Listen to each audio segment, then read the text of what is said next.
Hi hello అందరికీ నమస్తే. నేను మీ యాంకర్ రిషి.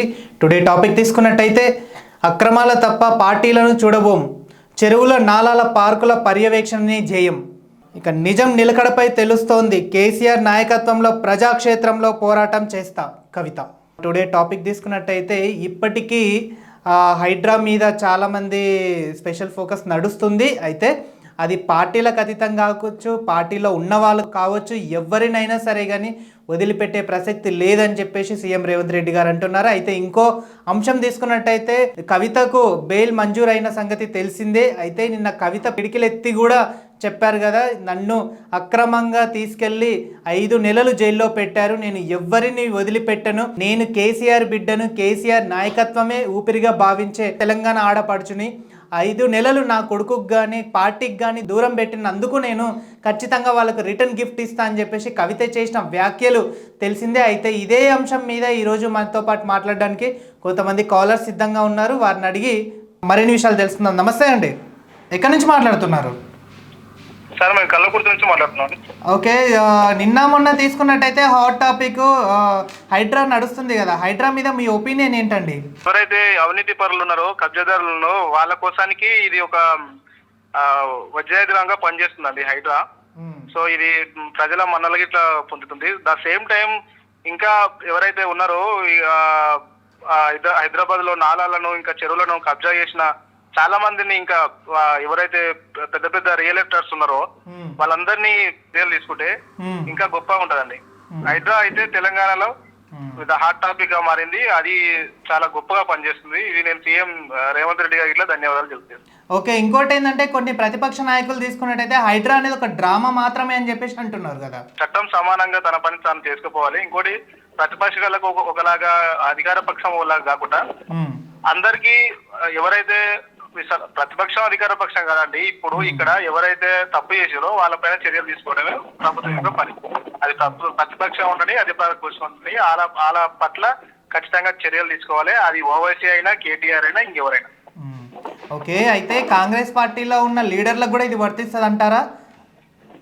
అవునండి, కాంగ్రెస్ పార్టీలో ఎందుకు ఈ రోజు వాళ్ళ బ్రదరు తిరుపతి రెడ్డి, రేవంత్ రెడ్డి గారి బ్రదర్ ఇట్లా వాళ్ళ ఇంటికి ఇట్లా నోటీసులు అయినామంట. ఓకే, అది ఇట్లా ఎందుకంటే సరే అది రామనా మంచిగా చేయడం తెలియదు, కాకపోతే ఇప్పుడు వాళ్ళ ఇంటికి అందరిపైన చర్యలు తీసుకుంటే ఇంకా బాగుంటుంది. అది హైదరాబాద్ కే పరిమితం కాకుండా తెలంగాణలో ఉన్న ప్రతి పల్లెలలో ఏదైతే నాలాలను, రోడ్లను, చెరువులను కబ్జా చేసినారో వాళ్ళందరిపైన చర్యలు తీసుకుంటే ఇంకా గొప్పగా ఉంటుంది. ఓకే, ఒకవేళ హైడ్రా అంటే ఇప్పుడు మన తెలంగాణలో స్టార్ట్ చేసిన హైడ్రా ఫ్యూచర్లో ఆంధ్రప్రదేశ్ మీద కూడా ఈ ఎఫెక్ట్ పడే సూచన ఉందంటారా? అదే అండి, ఇప్పుడు హైడ్రా పక్కకెడితే ఇప్పుడు ఇక్కడున్న ప్రభుత్వాలు ఎన్డీఏ, యూపీఏ ఉంటాయి కదండి. ఇప్పుడు కాంగ్రెస్ ప్రభుత్వం, యూపీఏ ప్రభుత్వం కాబట్టి సో వీళ్ళు చేసిన పని వాళ్ళు చేయకపోవచ్చు, వాళ్ళు అక్కడికి ఇట్లా చేస్తే చాలా సంతోషం. ఓకే, ఇప్పుడు ఇంకా నిన్న మొన్న తీసుకున్నట్టయితే కవితకి బెయిల్ అనేది మంజూరైంది కదండి. ఒకవేళ కవిత మొన్న చేసిన వాక్యాలు కూడా ఖచ్చితంగా నేను ప్రతి ఒక్కరికి రిటర్న్ గిఫ్ట్ ఇస్తాను, నన్ను ఏ తప్పు చేయకుండా కూడా జైల్లో పెట్టారు అని చెప్పేసి ఒక వ్యాఖ్యలు చేశారు. అది నిజమే అంటారా మరి? కవిత నెక్స్ట్ తెలంగాణలో ఏముండబోతుంది, ఆమె పాత్ర ఏముండబోతుంది? కవిత నిజమనే చెప్పారండి. ఎందుకంటే తెలంగాణ అస్తిత్వాన్ని, తెలంగాణ వాదాన్ని కాపాడింది ఖచ్చితంగా బీఆర్ఎస్ ప్రభుత్వం, బీఆర్ఎస్ పార్టీ. సో కవిత తెలంగాణ బిడ్డ కాబట్టి తెలంగాణ పౌరుషాన్ని నిలుపుకోవడానికి ఆ మాటలు మాట్లాడింది. ఇంకోటి, ఆమె పైన ఈడీలు ఎవరైతే ప్రభుత్వానికి వ్యతిరేకంగా, ఎవరైతే దానికి ప్రశ్నించే విధంగా ఎవరైతే మాట్లాడుతారో వాళ్ళ పైన చర్యలు తీసుకోవడానికి ఎలాంటి వెనుకడుగు వేయకుండా చేసేది బీజేపీ ప్రభుత్వం. దాంట్లో ఏం సందేహం లేదు కాబట్టి సో ఇది ఒక పెద్ద డ్రామా అండి. ఇప్పుడు బెయిల్ సుప్రీంకోర్టు ఏం చెప్పింది, ఆధారాలు నిందారోపణ చేయడానికి ఇలాంటి ఆధారాలు లేవు కాబట్టి ఆ పైన బెయిల్ను మనం ఇస్తున్నామని చెప్పేసి ఇచ్చింది, అంతే అండి.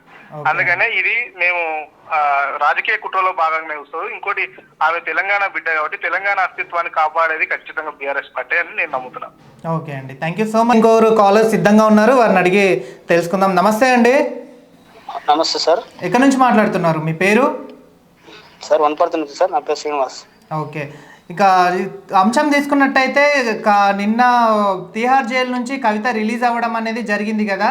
సో కవిత మొన్న వ్యాఖ్యలు కూడా చేశారు కదా, ఖచ్చితంగా నేను ఏ పార్టీని అది నా మీద ఏది ఆరోపణ వచ్చినా కూడా నేను వదిలిపెట్టాను, నేను తెలంగాణ తల్లి బిడ్డను కాబట్టి కేసీఆర్ బిడ్డను కూడా అని చెప్పేసి వ్యాఖ్యలు చేశారు కదా. మరి కవిత పాత్ర ఏముండబోతుంది అంటారు నెక్స్ట్? సమానమే, తప్పు చేస్తే శిక్ష పడుతుంది, తప్పు చేయకుండా పడదు. ఇప్పుడు ఆమె ప్రూఫ్ చేసుకునే అవకాశం కోర్టు కల్పించింది, ఆమెను విడుదల చేసింది. ఈ కేసు పూర్తి దర్యాప్తు చేసేంత వరకు సహకరించాల్సిన అంశం కదా. తప్పు చేసి జైలుకి వెళ్ళింది అంటారా మరి మీరు? ఇప్పటికైతే తప్పు చేసిందని తెలియలే కదా సార్. ఇంటరాగేషన్ లోనే ఆమె జైల్లో పెట్టడం జరిగింది. మళ్ళీ ఇంటరాగేషన్ కంప్లీట్ అయిపోతే అప్పుడు శిక్ష నిజమా కాదని తెలుస్తుంది. ఓకే, ఇంక్లూడింగ్ తీసుకున్నట్టయితే ఈరోజు సీఎం రేవంత్ రెడ్డి గారి బ్రదర్ అయినటువంటి వారికి కూడా ఈరోజు హైడ్రా నోటీస్ వెళ్ళడం అనేది జరిగింది కదా, మరి దాని మీద మీ స్పందన ఏమంటారు? ఖచ్చితంగా ఇది ప్రతి ఒక్క లీడర్కి వర్తిస్తుంది అంటారా? సార్, లీడర్లు ఎవరైనా ఎంతటి వారైనా ఒక హైడ్రానే అంటే హైదరాబాద్ పరిధిలో ఉన్నటువంటి చెరువులు ఒకటే, నాలాలు ఒకటే కాదు, యావత్ రాష్ట్రంలో ఉన్నటువంటి ప్రతి జిల్లా మండల కేంద్రమైనటువంటి చెరువులను కబ్జా చేసిన ప్రతి ఒక్కరికి వర్తించాలి. ఎందుకంటే ఈరోజు గ్రౌండ్ వాటర్ పెరగాలంటే ప్రతి గ్రౌండ్ లో సాయిల్ ఎలాంటి ఇబ్బందులు లేకుండా భూకంపాలు రాకుండా ఉండాలంటే నీళ్లు ఇంకుతేనే ఆ భూమి కొంచెం బాగుంటది.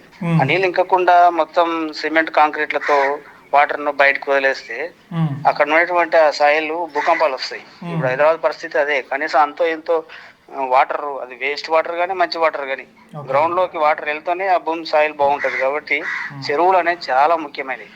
ఈ చెరువులు కానీ నాలాలు కానీ ఇవి వాటర్ ఇంకడానికి పనికొస్తుంది. అందుకోసం వీటిని పరిరక్షించాల్సిన బాధ్యత మనది. పర్యావరణ ప్రేక్షకులు మరియు పర్యావరణం పరిరక్షించే సంఘాలు కూడా దీనిపైన స్పందించాలి. ఎంత పెద్ద నేతలైనా వారి నుంచి ఇవి తప్పకుండా బ్యాక్ తీసుకోవాలా. Okay, right sir. అయితే ఇంకొకటి ఏంటంటే చెరువుల నాలలే కాదు, ఇప్పుడు దానిల మీద అప్పు తెచ్చుకొని కూడా కొంతమంది సొంత ఇంటి కళను నిర్మించుకున్న వాళ్ళు కూడా ఉన్నారు కదా, మరి వారికి కూడా వర్తిస్తుంది అంటారా దీన్ని?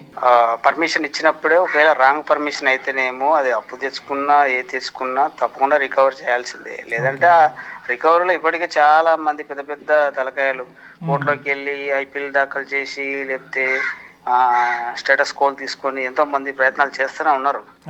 కానీ సామాన్యులకు ప్లస్ ఒక్కసారి ఫ్యూచర్ మానవ మనుగడ పరిస్థితి ఆలోచిస్తే అక్కడక్కడ నీటి ఇంకితేనే ఈ నేల బాగుంటేనే మనం కూడా పచ్చగా ఉంటాం అనేది ఆలోచించాలి. ఆ స్వార్థానికి నేను బతకాలి, నా కొడుకు బతకాలి, మేము కోటీశ్వర్లు కావాలనుకుంటూ పోతే ఈ భూమి మీద మానవ మనుగడ అనేది ఎక్కువ రోజులు రాదు. కాబట్టి ఏదో ఒక రోజు ఎవరో ఒకరు నష్టపోవడము లేకపోతే కష్టపడము చేస్తేనే ఫ్యూచర్ బాగుంటుంది మానవునికి.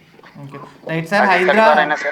హైడ్రా అనేది సీఎం రేవంత్ రెడ్డి గారు తీసుకునేది ఒక మంచి నిర్ణయం అంటారు అయితే ఫైనల్ గా? యాక్చువల్ గా గతంలో బీఆర్ఎస్ ప్రభుత్వం ఉన్నప్పుడే ఇస్ఫనగరం అని పేరు చెప్పి చాలా ప్రచారం చేశారు. ఎజెండా అనేది ఎక్కడ ఇంప్లిమెంటేషన్ కాలే. ఇస్ఫానేది ఇల్లు కట్టడం ఒకటే కాదు, చెరువులన్నీ పుష్కలం అవుతుందా, చెరువులను పరిరక్షించాలి, పక్షులను పరిరక్షించాలి, చెట్లను పరిరక్షించాలి, ప్లస్ అభివృద్ధిని కూడా చూసుకోవాలి. అంటే ఆల్ ఉండాలా, వన్ సైడ్ వెళ్తే ఇస్ఫనగరం కాదు. ఈరోజు రేవంత్ రెడ్డి గారు తీసుకున్న నిర్ణయం చాలా మంచిది. ఇదే నిర్ణయం గత 10 సంవత్సరాల క్రితం టీఆర్ఎస్ తీసుకొని ఉంటే నిజంగానే టీఆర్ఎస్ గొప్ప ప్రభుత్వంగా పేరెన్నికనేది. వాళ్ళే గత 10 years లో అనేక పర్మిషన్లు ఇవ్వడంతోనే ఈరోజు ఈ డిసైడ్ తీసుకోవడం జరిగింది రేవంత్ రెడ్డి. 6 గ్యారంటీలు కాంగ్రెస్ ప్రభుత్వం ఖచ్చితంగా అమలు చేస్తుందని అనుకుంటున్నారా మీరు? తప్పకుండా సార్. ఎందుకంటే వాళ్ళకు 10 సంవత్సరాల తర్వాత లాంగ్ టైం తర్వాత అధికారంలోకి వచ్చింది, నిలబెట్టుకుంటారు మాట అని నమ్మకం ఉంది. కాకపోతే అంటే నిలబెట్టుకోరని కాదు, గత ప్రభుత్వంలో రైతు బంధు ఇచ్చినా రైతు భరోసా ఇచ్చినా ఎక్కడ నియమ నిబంధనలు లేవు, పాటించలేదు. కాంగ్రెస్ గత 70 ఏళ్లలో కానీ ఇక ఫ్యూచర్ లో కానీ ఎప్పుడైనా బీపీఎల్ ఫ్యామిలీలకు తప్పకుండా న్యాయం చేస్తుందన్న గ్యారంటీ ఉంది. బీపీఎల్ ఫ్యామిలీ అంటే బిలో పావర్టీ సంబంధించినటువంటి రేషన్ కార్డు ఉన్న ప్రతి కుటుంబానికి సంక్షేమ పథకాలు అందించే కార్యక్రమం కంపల్సరీ జరుగుతుంది.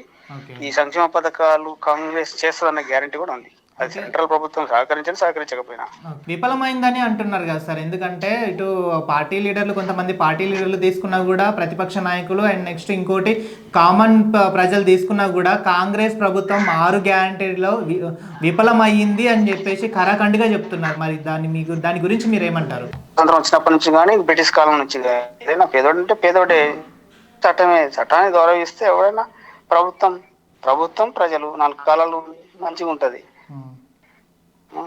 కాబట్టి తప్పకుండా ఈ బిపిఎల్ ఫ్యామిలీలకు న్యాయం జరుగుతుందన్న నమ్మకం ఉంది. Okay sir, thank you so much sir. Thank you Srinivas గారు. ఇక చూసారు కదండి, ఇది ఇవాల్టి న్యూస్.